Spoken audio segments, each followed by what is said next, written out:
Tilaknagar police स्टेशनमध्ये गुन्हा register number 313/2025 भारतीय न्याय संहिता कलम 103 अंतर्गत महिलेच्या खुनाचा गुन्हा काल दाखल झालेला होता। या गुन्ह्याच्या अनुषंगाने आम्ही तपास केला असता सुभाष भोईर या व्यक्तीने तो खून केल्याची प्राथमिक माहिती आम्हाला मिळालेली होती। त्या इन्फॉर्मेशनवरती वर्कआउट करून आज दुर्गाडी येथून त्याला ताब्यात घेतलेला आहे। त्यानं गुन्ह्याची कबुली दिलेली आहे आणि त्याला या गुन्ह्यामध्ये अरेस्ट केलेला आहे। का गुन्हा केला होता, काय कारण त्याचा आणि तो त्याच्या प्रियसीबरोबर लिव्ह रिलेशनशिपमध्ये राहत होता आणि दोघांमध्ये वाद झाल्यामुळे त्यानं हा गुन्हा केलेला होता। आम्ही गुन्हा दाखल झाल्यापासून साधारणपणे 20 तासाच्या आसपास त्याला पकडलेला आहे आणि त्याची काही गुन्हेगारी पार्श्वभूमी आहे किंवा काही याबाबत आतून तपास चालू आहे।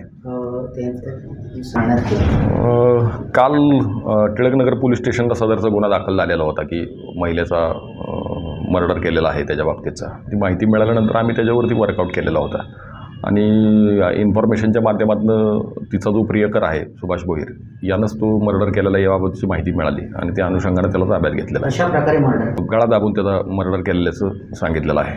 पण कारण काय वाद होता दोघांमध्ये वैयक्तिक, त्यामुळं